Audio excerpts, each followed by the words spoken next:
Now, you're never going to be absolutely delighted with a 2-2 draw at home to Fulham, but sometimes there are mitigating circumstances at play, and you have to say that for Liverpool there were several of those today. I mean, they were 1-0 down after just 11 minutes, and then in the 17th minute get a man sent off, somehow fight back to equalise early in the second half, and then fall again behind in the 76th minute. It really looked like everything was lost at that point, but yet they still fight back to get a point, and really in the end they were the team that were pushing for the winner, and unfortunate that the ball didn't just drop for them in a couple of circumstances. So for me, I think this is one where it's quite easy to take some of the positives to Liverpool, and that is the quality and the character that they've shown in fighting back. And then they've had a little bonus on top when you get to full time, which is seeing that Arsenal have also dropped points. They've drew 0-0 with Everton today at home, and so you absolutely have to take the point that Liverpool got hold of. It does keep Arsenal at arm's length, and I think that's, they are the main title rival, aren't they? And so you've got to celebrate that and try and find the positives in this situation. And to be honest, it's a hard game to analyse, this one, because it's just not normal, is it, that you have a man sent off so early. It really does change the complexion of the game. But as I say, the character that Liverpool showed was just admirable, and I think also the quality to kind of dominate Fulham in the way that they did, despite being a man down for such a long period of time. I mean, you look at it, they had the more possession, they had 16 shots to Fulham's 12, 3 big chances to 1, 2.26 expected goals to Fulham's 1.08. So I'm sorry, I find it hard to really focus in on the negatives in this situation, although there are, of course, a few, and going down to man itself is one of those. But I just think when you see that Liverpool have fought in the way that they did and also played just as well as they did despite having a man disadvantage, I think you've just got to focus on that, and the fact that it bodes incredibly well for the games where they aren't down to 10 men after after just 17 minutes. And I understand that some people will say, look, Chelsea are the biggest concern now. If they can pick up points against Brentford in their next game, then they are in the title hunt. But I do still personally have quite a few question marks really about their defending and whether they can last the pace. There's also a real lack of title winning experience in that team. It's a very, very young squad, so I think personally a few more bumps in the road to come for them. But of course, things can change. You can get the momentum. We'll have to see how that pans out, and I can change my opinion further down the line. But as things stand, I still see Arsenal as Liverpool's main title rival, and for them to drop points when Liverpool have, in circumstances that can be explained, then I just think that's not the worst thing that's happened in the world. I mean, it's quite easy for me to kind of write this game off and move on, and think that Liverpool showed throughout this game, when the way they perform with 10 men, that there are better results and better performances to come as the months move forward.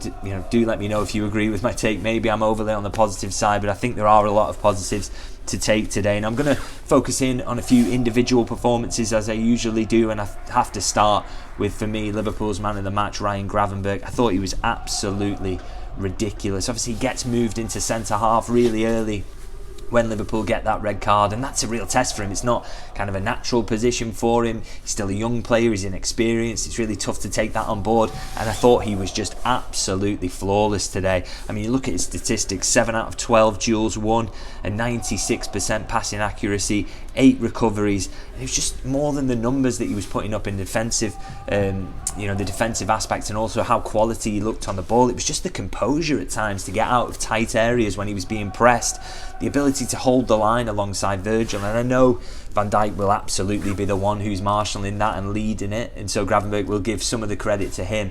But like I say, he's a young player. He's not experienced in playing in that position, and I just think he did that so well. And some of those last-ditch challenges as well. He had his long legs there to win the ball.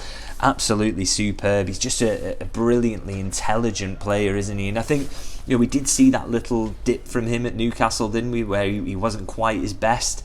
But quite clear there, I think, that it was just a case that he needed the rest, and he'd been played too much, and now he's got that rest. He's putting in performances like this even when he's being moved into centre half from that usual central midfield position. So I think huge praise to him for that, and he was a real big part of Liverpool controlling the game despite being a man down, stepping into midfield when it was the right moment to do so and dictating the play. Absolutely perfect performance from him, and as I say, my Liverpool man of the match. And I also want to praise a guy who was alongside him in midfield, or at least in the starting 11 before Gravenberch drops back, and that is Dominik Szoboszlai. And I know sometimes he's got his critics, some Liverpool supporters not massively convinced by him, but I think today just absolutely showed his value. I mean, Liverpool go down to 10 men so early, but the fact that they make it look like they've got 11 for so long is because Szoboszlai is just absolutely tireless in that midfield area. He just runs and runs and runs and covers ground and covers gaps for Liverpool, and I thought he did that brilliantly today. I mean, he wins 5 out of 7 duels, 2 out of 2 tackles, so he's just all over the place, putting out fires really, of which there were several because Fulham had that man advantage, and he just covered so much ground. And he also was quality on the other side of the ball. I mean, 3 chances created as well. I remember one of those just off the top of my head where he plays in Salah, and it maybe could have been a better finish, and that's the situation that gets finished off. But as I say, his work rate, you just cannot question it. And I think, when your back's against the wall and you find yourself in a situation like that, you need people to step up and work harder than they would even when there's 11 men on the pitch, and Szoboszlai absolutely embodied that. He gives everything for the shirt, and I think there are some fans, as I say, who have doubts over him. But I think today showed absolutely the value of a player like that. Just worked his socks off and was a big part in Liverpool getting something out of the game. Now, the last kind of individual performance I kind of want to go into is a bit of a negative one, unfortunately. That is Andy Robertson, the man who gets sent off. I did think he looked shaky early in the game, even before that moment, and then of course it's a miscontrol followed up by another bad decision where he hacks Wilson down. Obviously could have been, got away with it if VAR had ruled Wilson offside, but he wasn't, unfortunately, and Robertson has to go. And it's an interesting one with Robertson. I mean, he's put in some really good performances this season, but also some poor ones. And for me, the big difference has been really the poor performances have tended to follow big runs of games consecutively. I just don't think Liverpool can ask that of him anymore. He's maybe at that point in his career where it's going to be difficult for him to play game after game after game. And of course, at the moment, they don't really have that option there, do they, with Kostas Tsimikas injured at the moment. Hopefully he's back soon. But it just gives Liverpool a bit of a problem when they've only got one left back there. I still am not massively convinced that they're going to dip into the market for a left back in January, because Tsimikas is back soon. They're going to have those 2 options, and as I say, when they are both available, I think they're both good enough to kind of hold down that left back spot. If you don't run Robertson into the ground, you can put in performances like, say, Aston Villa at home, where I thought he was very, very impressive. But you do need Tsimikas there to rotate with him. And as I say, don't think they're going to dip into the market in January because Tsimikas is so close. But you did see today, Robertson, and the fact he's just dipping over that hill, isn't he, in terms of his career. That really cost Liverpool today, and of course he's going to now serve a 1-match suspension, which will be for the Southampton game in the League Cup. I would have expected he'd get rested for that one anyway. Very, very interested to see what Arne Slot does at left back for that one. But Robertson probably needs that time off now. Come back for the Tottenham game, and I'm sure he can put in a good performance in that one after having a little bit of a rest and most of this game off, let's be honest. Now, just before I wrap up, I also want to kind of give some praise to the manager really for his flexibility he showed. I mean, you may have noticed early in this game, as soon as the red card happens, he tries something out with kind of going to a back 3 with Gravenberch and Gomez and Van Dijk, of course, and trying out that with Gakpo in kind of a left wing back position and Trent on the other side at right wing back. But he pretty quickly worked out that wasn't working, and then he went to a different shape there with Joe Gomez dropping in at left back and almost kind of a 4-2-3 really shape that kept Liverpool. It meant that they still had threat up front. It gave the midfielders an absolutely awful lot to do in the central areas, but they did get through that work. As I say, Szoboszlai key to that. And I think the fact that they maintained the 3 up front and they had that attacking threat, that was a big part of why Fulham couldn't really push on and couldn't commit. They were always kind of worried about that in the back of their minds, that Liverpool might hit them. There's quite a few counter opportunities that Liverpool got in that stage of the game as well that showed that, look, you can't leave us alone. We are too dangerous for you, even with a man advantage to press on. So I thought that was really impressive management from Arne Slot. And the fact is, his side have been rewarded with getting a point here in a game where that looked very unlikely at several stages. So, we've seen him make tweaks in games, haven't we, an awful lot, that have helped Liverpool go on to win.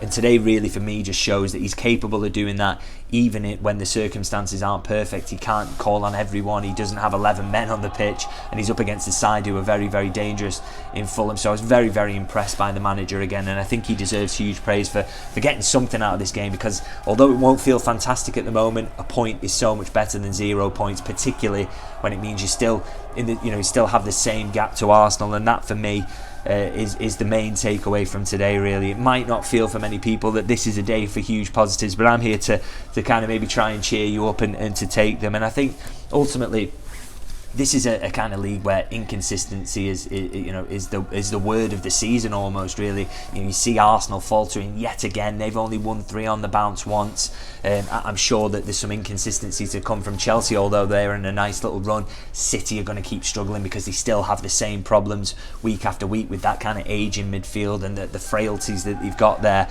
So the fact is that Liverpool have got this gap and this cushion is absolutely massive for them, and I'm sure there are going to be difficult days where they drop points, and this was one where everything kind of went against them. I've not even mentioned the referee performance, by the way, which I thought was very, very poor. Just quickly on that, the fact that there could have been really a couple of red cards for Fulham even before Andy Robertson gets sent off is worthy of note, and I did think generally his performance as referee wasn't the best that I've ever seen, to be honest. Try not to mention the rest, but I did think that. But as I say, that goes into the kind of narrative that a lot of things kind of went against Liverpool today, and it was a tough one, and yet they've dug out a point that could be important at the end of the season. It keeps that gap to Arsenal exactly as it was. We'll see what it means for Chelsea, but Liverpool do still have that cushion, and all the rivals are just incredibly inconsistent at the moment. So we try and take the positives, try and move on. Obviously, refocus on the League Cup in midweek, where I expect quite a few changes, and then it's away to Tottenham, another side who are just marred by inconsistency constantly. So we'll see how Liverpool get on there, and hopefully they can bounce back straight back. But anyway, I'm going to wrap it up there from Anfield. Hope you enjoyed the video and the review, and as I say, try and keep it positive if you can. If you can drop me a subscribe if you're new to the channel, massively appreciate that, and a like is always appreciated as well. So I'll see you guys very, very soon.